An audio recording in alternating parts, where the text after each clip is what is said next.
Dennis Nielsen está acusado de asesinar a Kenneth Ogden, Martin Duffy, William Sutherland, Malcolm Barlow, John Howlett y Stephen Sinclair entre diciembre de 1979 y febrero de este año. El tribunal determinó que las 16 víctimas seguían un patrón, jóvenes y sin hogar. Nielsen las conocía mayormente en bares. La policía preguntó sobre el número de cuerpos y Nielsen confesó: 16. Les contaré todo. Creo que todos somos capaces de matar a alguien, asesinar y tener la intención de matar a otra persona. Tal vez no. Los asesinos en serie organizados son sociales y se mezclan bien en la comunidad, a diferencia de los desorganizados que luchan por encajar al vivir al margen. Creo que hay una fascinación por los asesinos en serie porque demuestran lo peor de la condición humana. Es la necesidad del psicópata de tener el control total sobre la vida de otra persona y el comportamiento de otra persona y la gratificación que les da.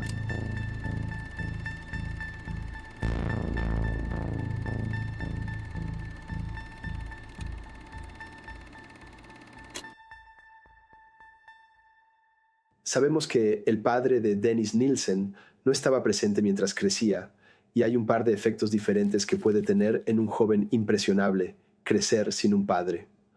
Una cosa es un sentimiento general de rechazo, por lo que puede sentirse dañado. Puede tener la creencia de que hay algo malo en mí, y otra cosa es la inseguridad y la falta de autoestima. Así que hoy en día hay muchas más familias monoparentales, y su madre, Betty White, se casó con su padre, Olaf Nilsson, que adoptó el nombre de Nilsson más tarde, que era un soldado noruego, y estaba muy a menudo fuera, y fue durante la guerra.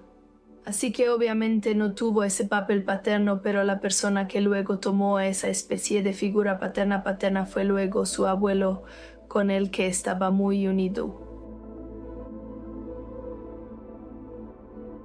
Podría decirse que es incluso peor si un niño pequeño tiene un padre vivo pero que no está presente, pues ese niño podría sentirse defectuoso o rechazado por ser quien es y creer que tiene la culpa. Así que vivía en un hogar femenino muy dominante con su abuela, su madre y su tía, y recibía la mayor parte de su afecto de su abuelo. Pero en su autobiografía, lo que también vemos es que Nilsson ha escrito y revelado en el libro que, a lo largo del año, él podía recordar como algunos recuerdos vagos, pero no podía realmente darle sentido porque ocurrió cuando era bastante joven. Y recuerda haber ido a la playa con su abuelo, haciendo cosas agradables. Pero también recuerda haber ido a menudo a un viejo y polvoriento búnker de guerra donde su abuelo le llevaba, y a menudo le daba lo que él decía que era un poco de té de una petaca, y decía que beber ese té le daba mucho sueño, y puede recordar que su abuelo entonces lo estaba desnudando, y empezaba a tocarle los genitales y a acariciarlo.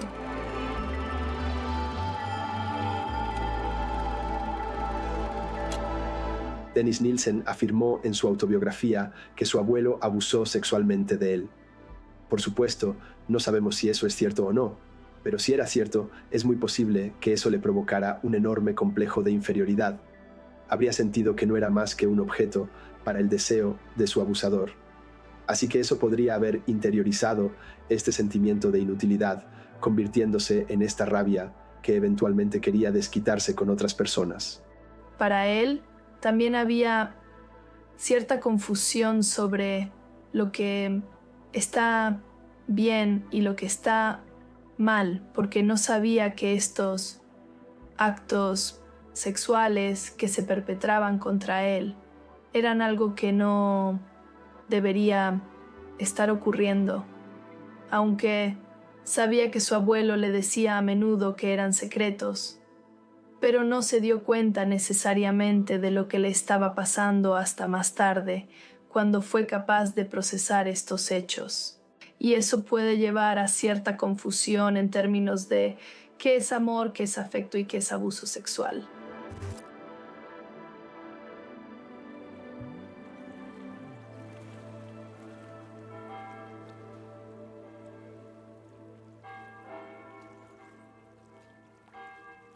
Dennis Nielsen estaba extraordinariamente unido a su abuelo, pero cuando Dennis tenía 6 años, su abuelo murió de un ataque al corazón y su madre lo llevó a ver el cuerpo de su abuelo. Y por supuesto su abuelo estaba inmóvil, era un cadáver, pero su madre le dijo: «No pasa nada, el abuelo solo está durmiendo». Pero esta imagen de su abuelo muerto realmente permaneció y se incrustó profundamente en la psique de Dennis Nielsen y la llevó hasta su edad adulta.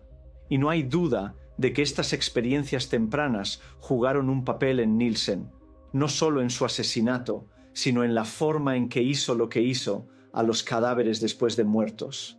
En algún lugar, en ese snapshot en su mente cuando tenía 6 años, de ver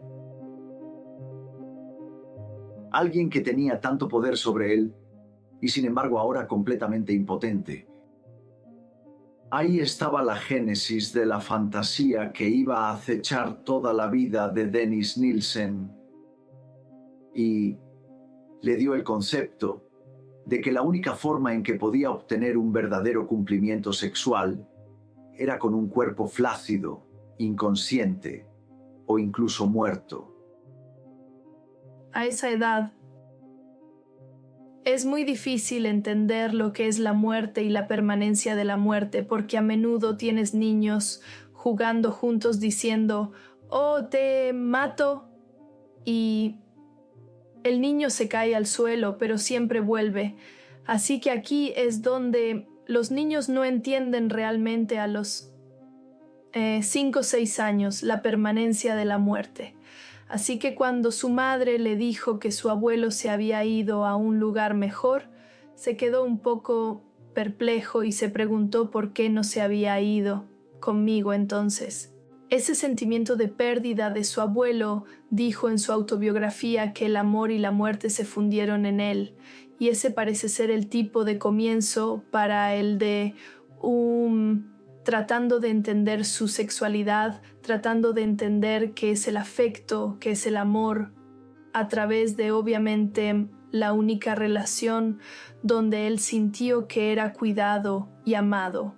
Y tuvo esa sensación de vacío después de la muerte de su abuelo y nunca pudo realmente encontrar eso hasta el momento en que empezó a matar a su víctima y se quedaba con su víctima porque no lo abandonaban, porque él los mataba.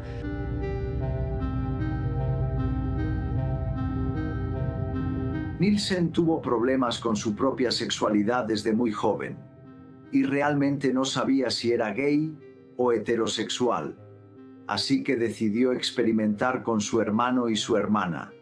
Al parecer, su hermana no notó nada, pero su hermano sí. Cuando jugaba con niños, los chicos le hablaban de su atracción por las chicas, y cuando jugaba con chicas, se daba cuenta de que las chicas le hablaban de su atracción por los chicos, así que no tenía un grupo en el que pudiera identificarse y compartir sus sentimientos hacia otros chicos.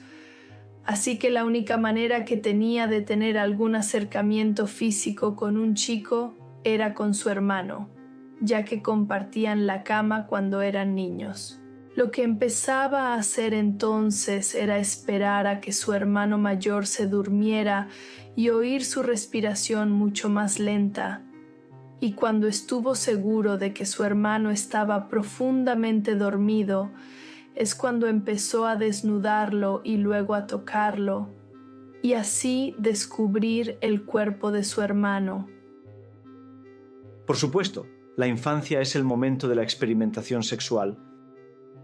Y lo que los depredadores sexuales intentan y justifican su comportamiento, es decir, bueno, los niños siempre están sexualizados.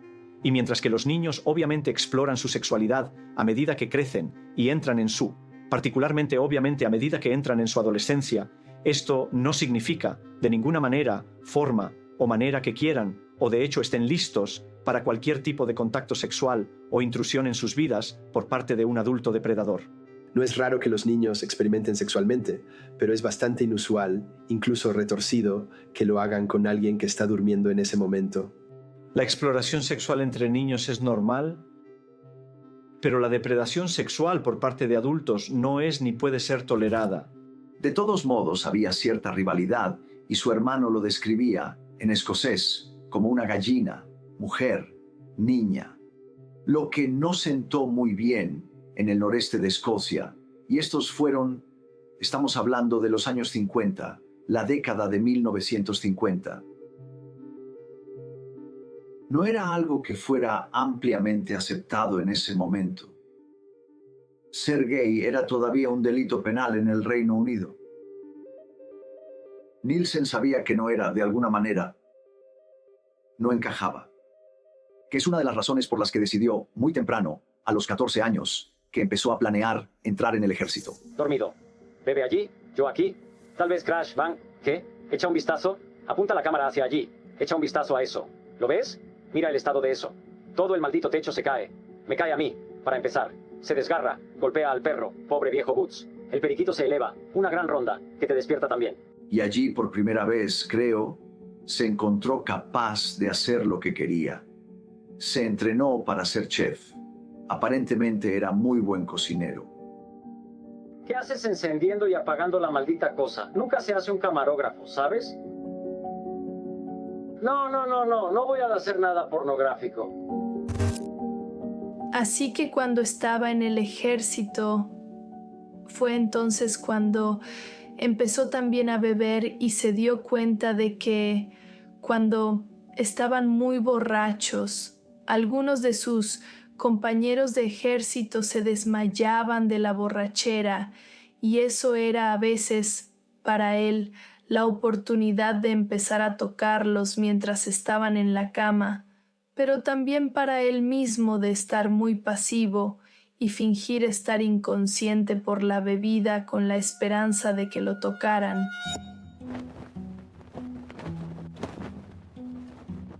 Él explicó que esto es realmente como el comienzo de ese proceso de dualidad que él tenía.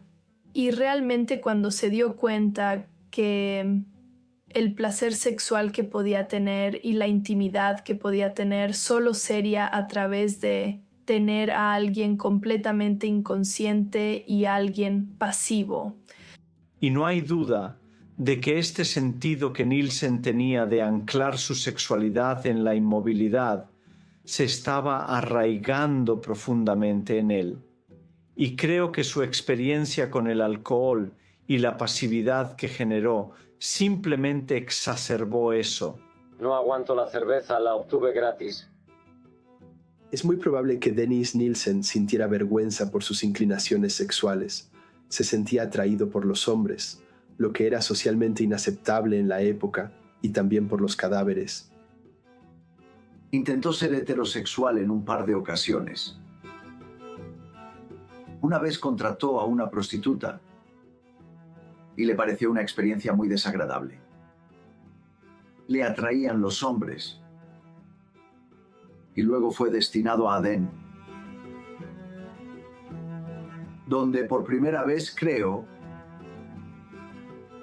realmente floreció en su propia sexualidad.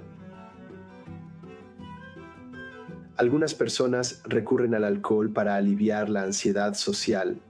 Esto se debe a que, de hecho, disminuye el grado de preocupación interna, pero también desarrolla un ligero zumbido, una sensación de euforia. Es difícil estar ligeramente eufórico y ansioso al mismo tiempo. El alcohol tiene un efecto muy desinhibidor. Por eso, a las personas que se sienten tímidas, que tienen dificultades para relacionarse socialmente, el alcohol puede ayudarlas a sentirse más seguras de sí mismas. Y para Nilsson, parece haber sido algo que necesitaba para entrar en contacto con sus víctimas. Pero también dijo en su autobiografía que necesitaba el alcohol como desinhibición para matar a las víctimas. Y también para, más tarde cuando empezó a desmembrar a las víctimas, para deshacerse de los cuerpos. Así que para él, Lo necesitaba para superar cualquier inhibición que pudiera haber tenido porque sabía que esto era algo que estaba mal, pero no pudo contenerse. El inspector jefe Peter J. leyó la declaración, que según él era de puño y letra de Nielsen, era un autoanálisis y una descripción de su propio comportamiento, en lo que denominó un estado inducido por la ingestión rápida y abundante de alcohol. El ejército era la familia que Nielsen en realidad nunca tuvo. Su madre había tenido otros hijos con su segundo marido, pero Nielsen estaba solo y anhelaba pertenencia. Cuando dejó el ejército de manera honorable, tomó una decisión obvia: formar otra familia. Regresó brevemente a Stricken, en el noreste de Escocia, pero pronto se dio cuenta de que no era lo que buscaba, así que decidió unirse a la policía metropolitana y se convirtió en policía. Fue bien entrenado y al vestir el uniforme fue asignado a la estación de policía de Willesden Green, en el norte de Londres. No te entiendo. Te pido que empieces a filmar desde los pies lentamente hasta la cabeza. Y tú te sientas, pero te sientas paneado. Maldita sea, ¿nunca ves películas? ¿Has visto miles de películas? Debes saber cómo es. Entrenan chimpancés para mantener el canal mientras manejan una cámara. Cualquiera puede hacerlo.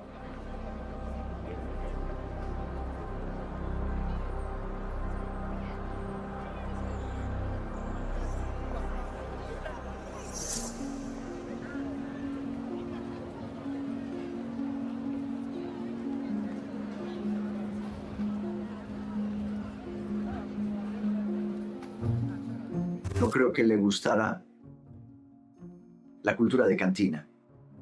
De esa comisaría que era bastante homófoba, que era brutal, y al final creo que eso le afectó y decidió que tal vez la policía metropolitana no era para él.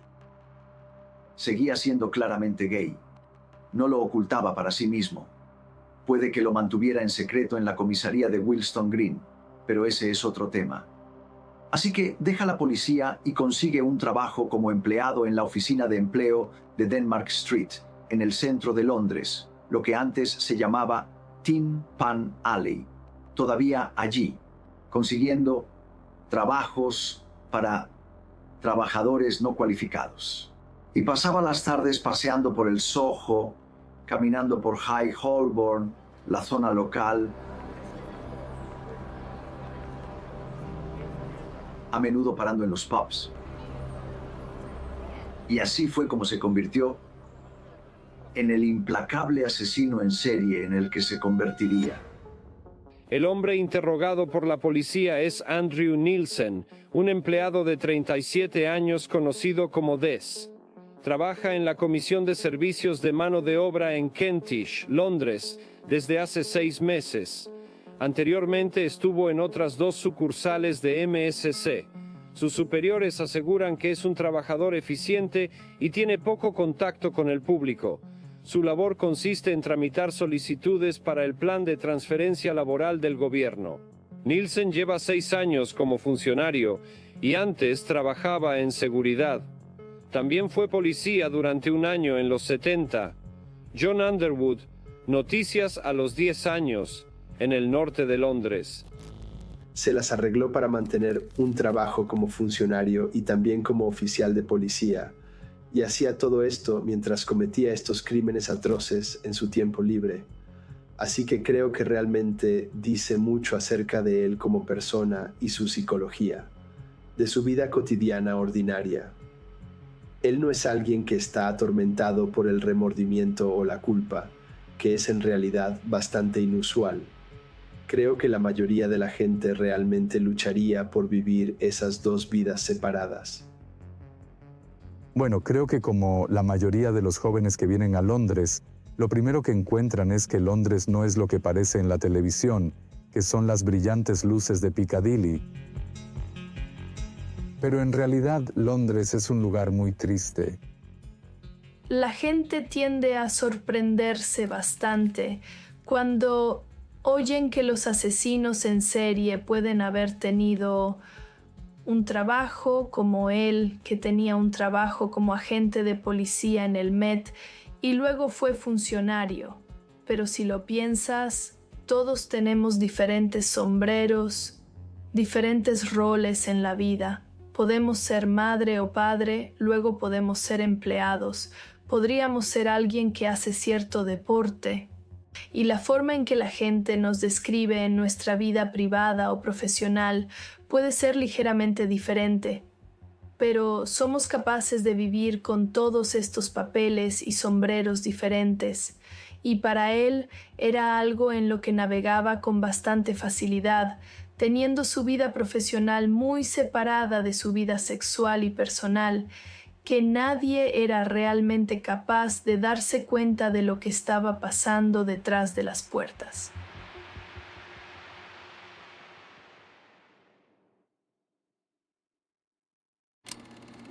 La Oficina de Personas Desaparecidas de Scotland Yard se encarga de reunir información sobre los miles de personas que desaparecen cada año. En ocasiones, tienen 600 cuerpos sin identificar. Suelen ser vagabundos sin contacto con sus familiares, de los cuales algunos nunca son identificados. El centro de día de West London atiende y alimenta a 3.0 personas sin hogar cada semana. En los últimos años ha aumentado mucho el número de jóvenes que pasan por sus puertas. Han venido a Londres en busca de trabajo. En cambio, se encuentran sin un céntimo y viviendo en la calle. Es un mundo crepuscular con pocos amigos.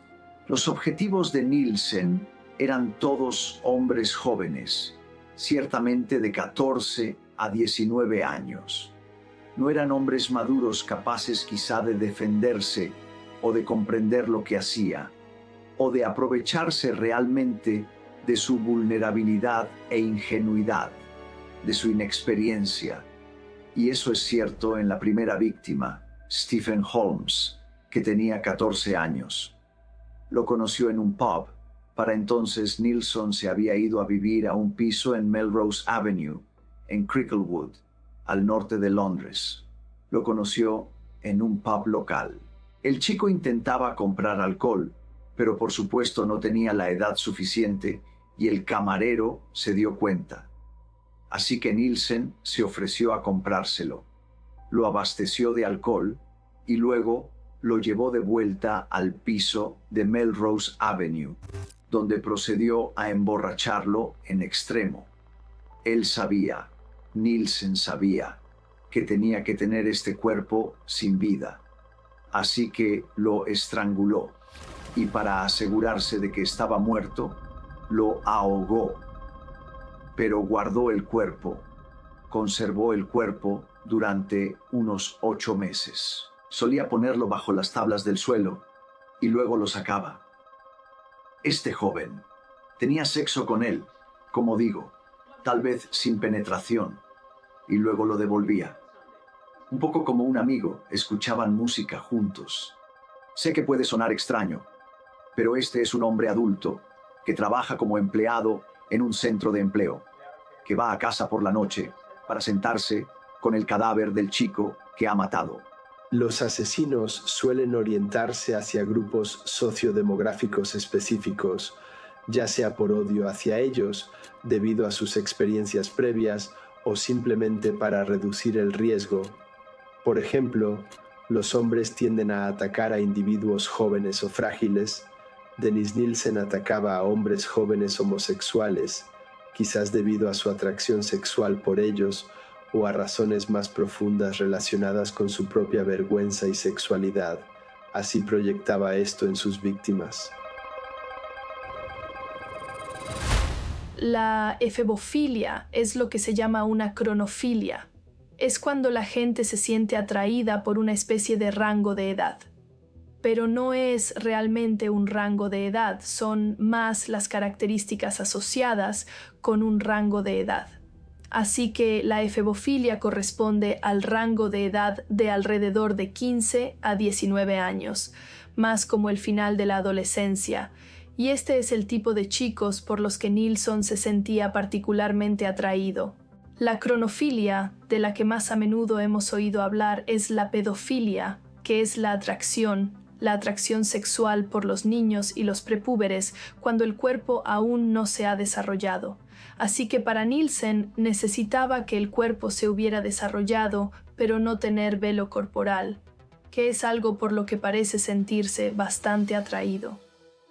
Creo que Nielsen era un hombre que acechaba a las víctimas por la noche en una zona que conocía muy bien, zonas en las que había estado como policía, como guardia nocturno. Amaba la vida sucia y sórdida. Solía observarla. Él es de los bajos fondos, si se quiere. Y creo que con los años creció tanto una parte de él a que quería algo más. Así que, por supuesto quiero decir, es común entre los asesinos en serie que haya un componente sexual y que ese componente sexual sea perverso. Y al gran psicoanalista, Sigmund Freud, se le ocurrió la idea de perversidad polimorfa para describir los deseos sexuales, que la mayoría de la gente clasificaría como patológicos o anormales. Y por supuesto, la necrofilia y el deseo de tener relaciones sexuales y de gratificarse sexualmente con un cadáver entran en esa categoría. La necrofilia es la atracción sexual o incluso la actividad sexual con cadáveres. Una de las mayores motivaciones para la necrofilia es simplemente tener relaciones sexuales con una pareja que no se resista y que no rechace. Y creo que vemos eso en el patrón de conducta de Nielsen, el hecho mismo de que aplicaba a sus víctimas drogas y alcohol para sedarlas. Otra motivación simplemente por comodidad y para disminuir la sensación de aislamiento. Así que la necrofilia no es común. Es difícil evaluar realmente su prevalencia, su tasa, pero es algo bastante infrecuente. Se considera una parafilia, que es una desviación sexual. Hay, por supuesto, una serie de otros asesinos en serie de alto perfil que se dedican a la necrofilia, como Jeffrey Dahmer y Ted Bundy. A menudo cortan todo vínculo con el pasado, volviéndose fácil blanco de criminales o estafadores. Ahora hay creciente amenaza de violencia, preocupando a Nick Fenton, director del Centro de Acogida para Jóvenes Sin Hogar. Creo que ese es probablemente uno de los precios que algunas personas tendrán que pagar si no consiguen arreglárselas bastante rápido cuando vengan a Londres. Es un lugar cada vez más violento, y nos preocupan sobre todo los jóvenes. Finalmente, después de varios meses, Nielsen supo que debía deshacerse del cadáver de Stefan. Ya estaba bastante descompuesto, así que decidió quemarlo en el pequeño jardín de Melrose Avenue. Para disfrazar el olor a carne quemada, añadió un neumático de coche a la hoguera. Los vecinos pensaron que era un fuego peligroso, sin sospechar que Nielsen, en realidad, estaba quemando el cuerpo del chico que había asesinado. Eres un gran papanatas, chico, por aquí. Por aquí, levántate. ¿Cuánto tiempo me llevará a acabar el jardín? No te quedes ahí parado, pareces una gran caca. Y eso se convertiría en el patrón de los asesinatos de Nielsen. Buscaba a hombres y niños vulnerables, a veces sin hogar. Hombres y niños que vivían en la calle. Les ofrecía comida, les decía, vuelvan a mi casa, os daré de comer, te daré algo de beber y todo irá bien. Y lo hacía de forma regular e implacable. Dennis Nielsen, un hombre solitario que pasaba muchas horas contemplando la tumba de Karl Marx y que aburría a sus compañeros de trabajo con interminables charlas, ansiaba compañía. La encontró en los pubs del norte de Londres, el Black Cap junto a la estación de metro de Camden Town, el Golden Lion en el corazón del Soho, el Salisbury en el West End. Fue en estos pubs donde Nielsen conoció a sus víctimas. Carl Stotter se reunió con Nielsen en el Black Cap, donde acordó volver al piso de Nielsen. Me quedé dormida y me desperté y me estaba estrangulando. Y me desmayé después de pensar. En realidad, pensé que me había enganchado en el saco de dormir. de lo que él me había advertido, y pensé que me estaba ayudando, pero no, y de todos modos me desmayé por eso. Y recuerdo vagamente oír correr el agua, y que me llevaban y sentí mucho frío, y me di cuenta de que estaba en la bañera y él intentaba ahogarme. Nielsen había desarrollado a lo largo del año un guión sexual muy rigid, something that he said was sort of very ritualistic. Le gustaba hacer todo en la misma secuencia para alcanzar ese tipo de satisfacción sexual. Así que trataba de estrangular a su víctima. A veces también ahogaba a su víctima si no había funcionado directamente en términos de estrangulación, y entonces lo que tendía a pasar es que limpiaba el cuerpo y a veces cargaba el cuerpo en su hombro, y eso era algo que él encontraba realmente sexualmente atractivo. Y una de las cosas que es fascinante acerca de Dennis Nielsen es su completa obsesión con una extraordinaria pintura del artista Theodore Géricault, y fue pintado en 1816. Es una pintura enorme, mide más de 4 metros de alto y más de 7 metros de largo. Las figuras del cuadro son de tamaño natural y la pintura se llama La balsa de la Medusa. Y la Medusa era una fragata de la Marina Real, una fragata de la Marina Real francesa que zozobró, creo que fue en 1813. Y alrededor de 150 personas sobrevivieron al vuelco de la fragata y terminaron en esta balsa.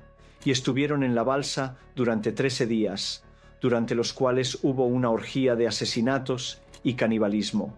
Y la balsa de la Medusa muestra a los pocos supervivientes rodeados de cadáveres y cuerpos en descomposición, mirando al horizonte, haciendo señas a un diminuto barco en la distancia para que venga a rescatarlos. Es una obra de arte extraordinaria, pero lo interesante es lo que vivió el propio Géricault mientras la pintaba. Incluso llevó los miembros de los muertos a su estudio para ver cómo se descomponían y asegurarse de que lo que representaba era exacto. Y en un momento dado se llevó una cabeza cortada de un manicomio y la guardó en su estudio. Así que incluso Géricault se sintió atraído por el horror de lo que estaba representando. Pero para Dennis Nielsen, mirar esta pintura, estos cuerpos inmóviles, desnudos, muertos, el horror del asesinato y el canibalismo, se convirtió en una obsesión para él y reflejó lo que se convertiría en su propio sello, si se quiere, como necrófilo y como asesino en serie. Lente fija, sí, entra un minuto.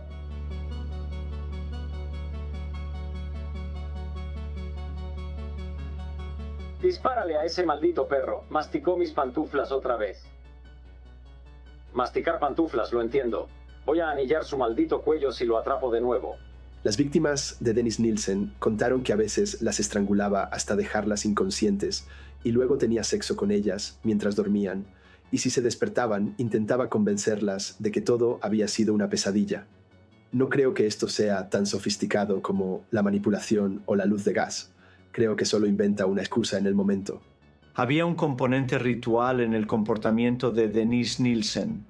Estrangulaba a sus víctimas y si no estaban muertas, las ahogaba cuando estaban muertas. Las bañaba, las vestía, incluso las maquillaba, se masturbaba con ellas.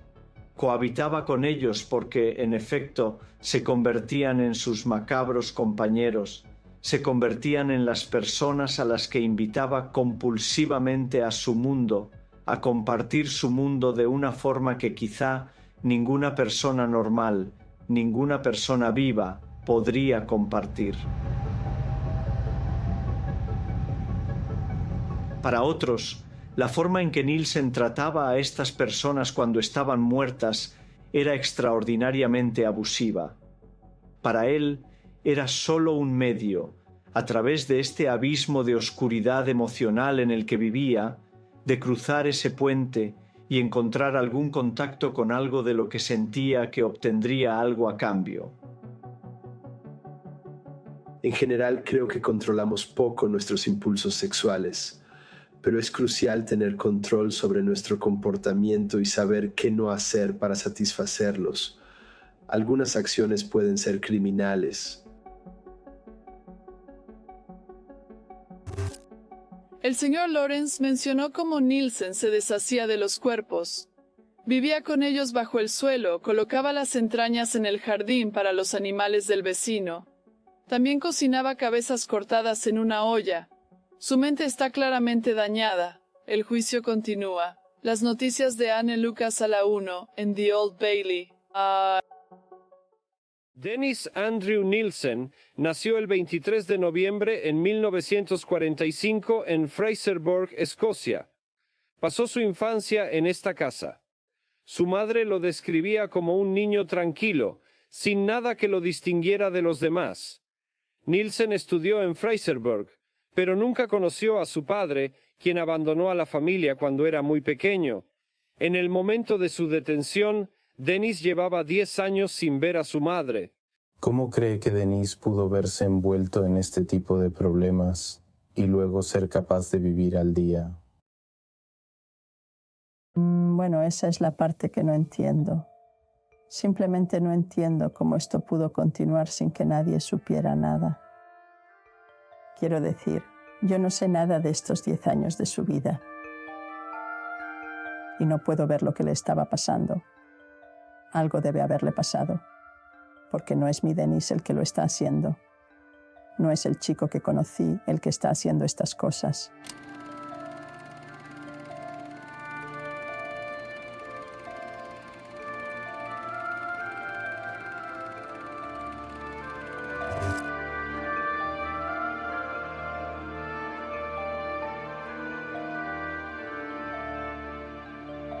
Se quedó en Melrose Avenue en Cricklewood, matando sin descanso, sin levantar sospechas. Logró un ascenso en el trabajo y se mudó a otro centro en Kentish Town como oficial ejecutivo. Era anodino. Anodino. No te fijabas en él, sobre todo por la calle. No era llamativo. Tenía una vocecita escocesa bastante tranquila. Pero era muy hábil y tuvo mucho cuidado en elegir a las víctimas. Y de hecho, probablemente habría seguido en Cricklewood si el propietario no hubiera decidido que quería arreglar la casa. Y le ofreció a Nielsen 1000 libras para que se fuera. Nielsen no quería irse, pero tampoco había dejado ninguna señal. Era muy cuidadoso. Al quemar los cuerpos, rastrillaba las brasas para asegurarse de que no quedara nada. A veces, sin embargo, había restos, huesos y trocitos, que él ordenaba y eliminaba. No dejaba evidencias de haber hecho algo malo. Para todos, era un respetable funcionario de la oficina de empleo en Kentish Town. Por eso, se mudó a Cranley Gardens en Muswell Hill, al norte de Londres, cerca de Heidi Woods, y consiguió el apartamento de la última planta del número 29 de Cranley Gardens. La casa, ubicada en una prestigiosa zona del norte de Londres, carece del encanto suburbano de sus vecinos. Aquí, Dennis Nielsen asesinó a 3 víctimas y la policía lo atrapó cuando los desagües se bloquearon con restos de carne humana. Estos detalles horribles llevaron al propietario a ponerla en venta. Uno de los factores que algunos creen es esencial en asesinos en serie como Dennis Nielsen es el asesinato de su sexualidad, como masturbarse sobre los cadáveres de sus víctimas. Ahora, había una desventaja en el piso de arriba para Nielsen. No tenía jardín. ¿Qué iba a hacer con los cuerpos? Resourceful. Nielsen atrapa al final a otros 3 jóvenes. y los lleva de vuelta a Cranley Gardens. Y pasa por el mismo ritual de estrangulamiento, ahogamiento, guardando el cuerpo como trofeo, pero no puede cargar cadáveres por 3 tramos de escaleras en un suburbio de Londres. Tiene que hacer algo con esos cuerpos, así que comienza a recordarlos y en particular a conservar las cabezas. Hirvió las cabezas de 3 de esas víctimas en Muswell Hill y tiró otras partes de la anatomía por el inodoro.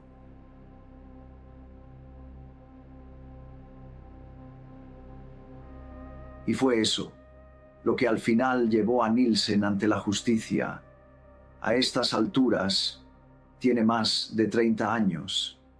Ha matado probablemente a una docena de personas en Cricklewood.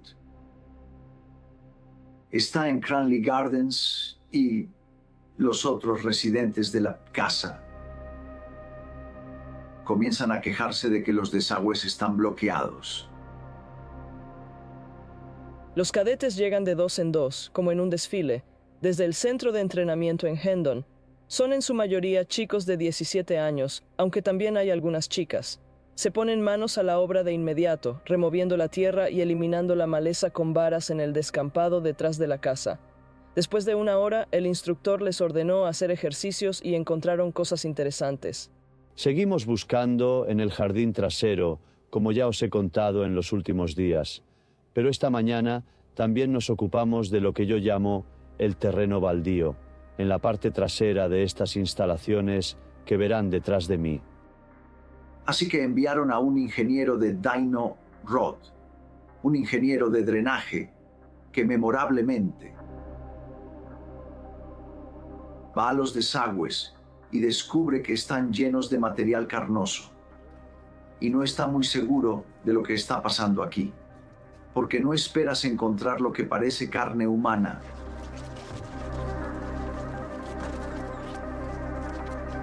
De todos modos, persiste en la investigación y comienza a encontrar huesos humanos, y en ese momento llama a la policía. Uno de los momentos más memorables de todo el caso de Denise Nielsen es cuando el detective llega a su puerta por primera vez en ese piso alto en Cranley Gardens y golpea la puerta y Nielsen abre. Y el detective dice: «Venimos por los desagües, señor Nielsen». Entonces Nielsen les deja entrar en el piso y descubren trozos de cuerpos y las cabezas en una olla sobre la estufa y se dan cuenta de que están ante algo bastante extraordinario. Hemos encontrado considerables objetos de Bone esta mañana y esta tarde y continuaremos con la búsqueda mañana.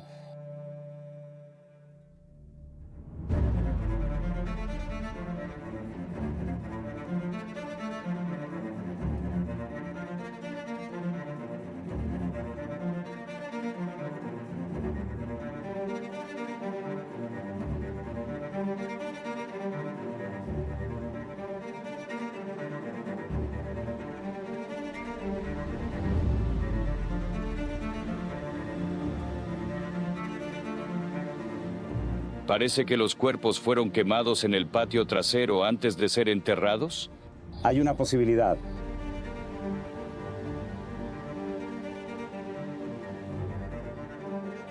Hoy, como todos los días, las llamadas han seguido llegando.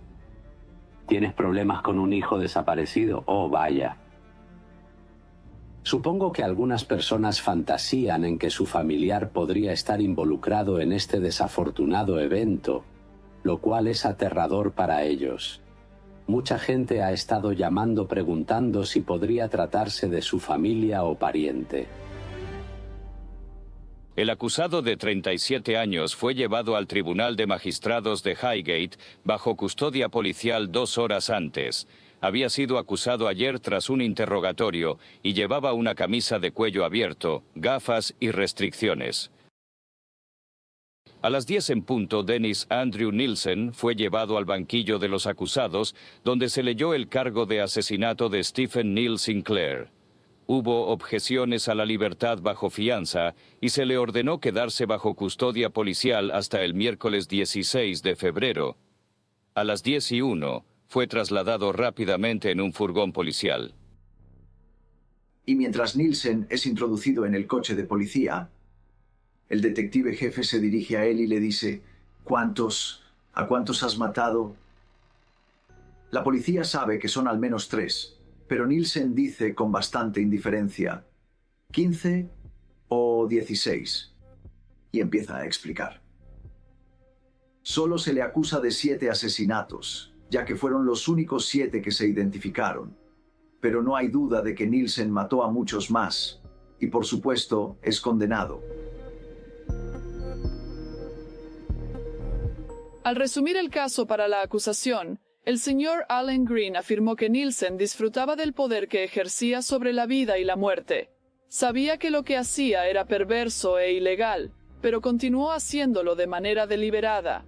La acusación refutó el argumento de la defensa sobre la responsabilidad disminuida de Nielsen al momento de los asesinatos al decir: Nielsen no tenía su juicio afectado, era consciente de la gravedad de sus crímenes. En cuanto al caso de la defensa, el señor Ivan Lawrence QC le dijo al jurado que estaban en el tribunal más famoso del país.